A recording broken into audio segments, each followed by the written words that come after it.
The Los Angeles Clippers are an absolute mess right now. I mean, this is unbelievable. Just when you thought things could not have gotten any worse for this team, coming off of that embarrassing beat-down loss against the Dallas Mavericks, the Los Angeles Clippers just lost to the 1-8 Memphis Grizzlies. The 1-8 Memphis Grizzlies, a team that has looked like one of the worst teams in the NBA to start the season.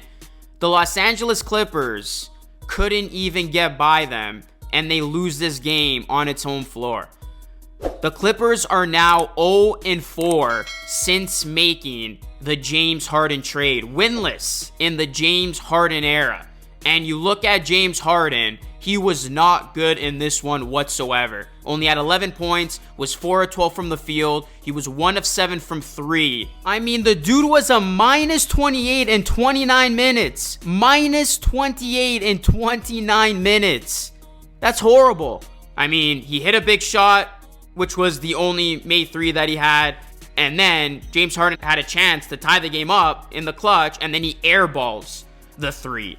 The Clippers are minus 67 with James Harden on the court through 4 games. They're plus 24 with him on the bench. I mean, this is turning into a very, very bad situation for the Clippers.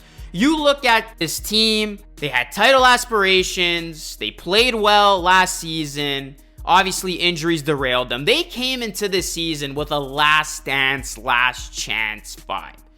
The Clippers, they begin their season playing okay basketball, and then they make this trade for James Harden, thinking that it was going to be the move that puts them over the top and finally brings them a championship. Well, you look at the Clippers since trading for James Harden, guys. They lost to the then 2-4 Knicks. They lost to the then 3-4 Nets, blown out by the Mavericks, and lose to the 1-8 Grizzlies. The Clippers just traded their depth and real draft capital. Like, this team does not have a significant draft pick over the next 7 years.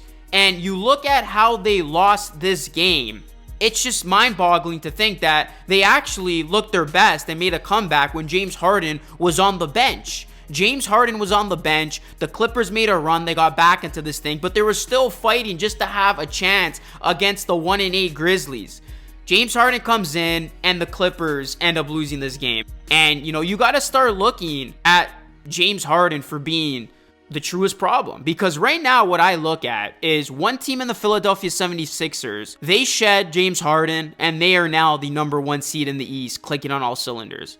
And then you have this team in the Clippers that just obtained James Harden, and they look like one of the worst teams right now. This is not just about how bad James Harden has been. This is the ripple effect this now has on this Clippers team that has not looked good at all. So far, in the Clippers' Big 4 era in 4 games, Kawhi has only averaged 18.8 points per game. He looks off right now. Paul George has averaged 17 points per game. Russell Westbrook, 14 points per game. James Harden, 13.5 points per game. I tried to give this experiment the benefit of the doubt. I was actually higher on it than most people, but right now, what we have seen is proving the naysayers right that thought this wasn't going to work. This was going to be a failure because you have 4 guys with big egos, ball-centric players, and you're trying to make it work. And right now, it is not working whatsoever. And you look at James Harden, I mean, he got cooked the other night by that Mavericks announcer.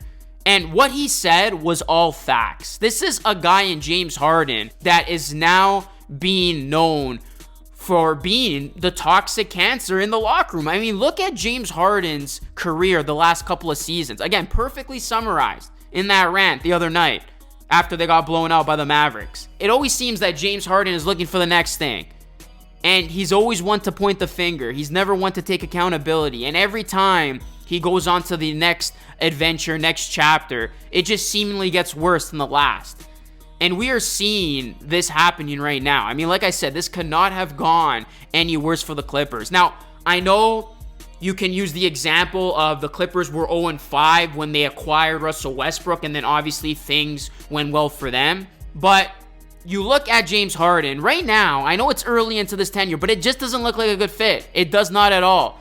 And the Clippers are probably questioning Why? Yeah, they decided to trade for a guy who is just creating a bigger problem right now than fixing one. Now, of course, 4 games in, still a long season ahead, but this is not what you wanted to see, especially losing to some of the teams that they have, this one being the worst. Like, this is just bottom of the barrel as it gets for the Clippers. You're at home, you're taking on the Grizzlies, they got a bunch of injuries, you should easily be able to handle this team.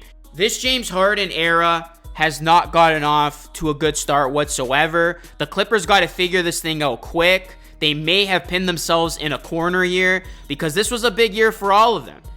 You knew this was going to be make or break for the Clippers.